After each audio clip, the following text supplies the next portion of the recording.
Bonjour, aujourd'hui c'est de nos ados qu'on va parler. Il est rare que les ados prennent rendez-vous spontanément d'eux-mêmes. C'est plutôt une démarche qui à la base est initiée par les parents. Les problématiques qui motivent la consultation de l'adolescent sont très souvent liées aux bouleversements dus à leur âge.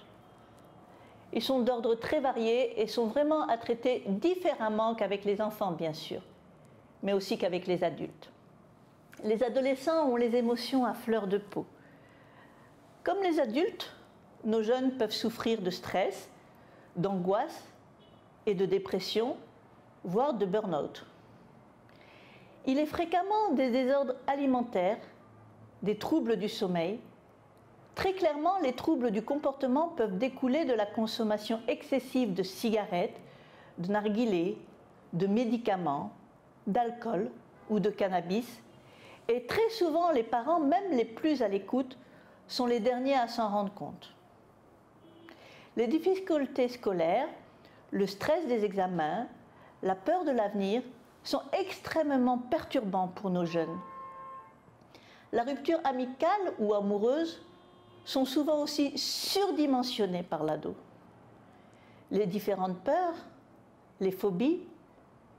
Nos jeunes sont aussi très souvent extravertis, c'est-à-dire ou très sociables et tournés vers le monde avec un peu d'excès, ou au contraire introvertis, renfermés, timides, ce qui peut révéler dans les deux cas un manque de confiance en eux.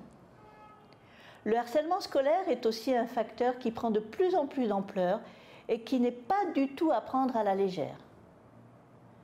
En hypnothérapie, il existe de nombreuses méthodes qui ont fait leurs preuves pour aider vos adolescents à dépasser tout cela.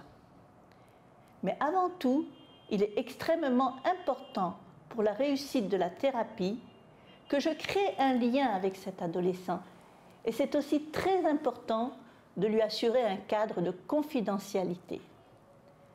Parfois, l'adolescent a peur que l'on puisse révéler à ses parents qu'il, par exemple, fume du hashish, ou qu'il manque l'école, ou peut-être qu'il a des fréquentations que les parents n'approuvent pas. Donc il est très important d'instaurer au sein du cabinet une relation de confiance et de proximité avec votre ado.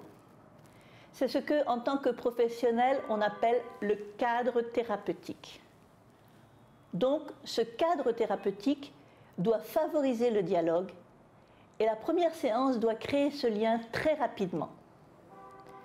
À ce moment, j'utilise certaines techniques tirées de la PNL, c'est-à-dire la programmation neurolinguistique.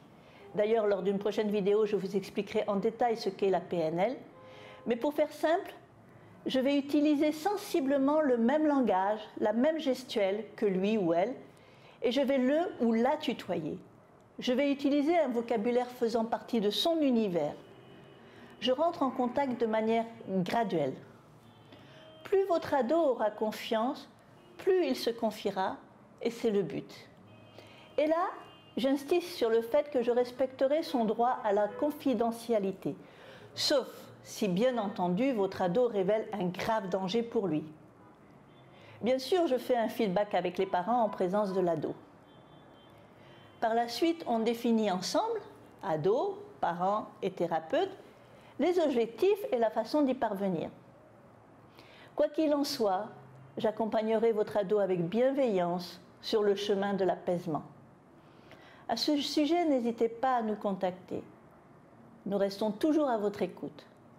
Et pour plus d'infos, vous pouvez rester contacté à nos différents réseaux sociaux dont les coordonnées s'affichent en dernière page.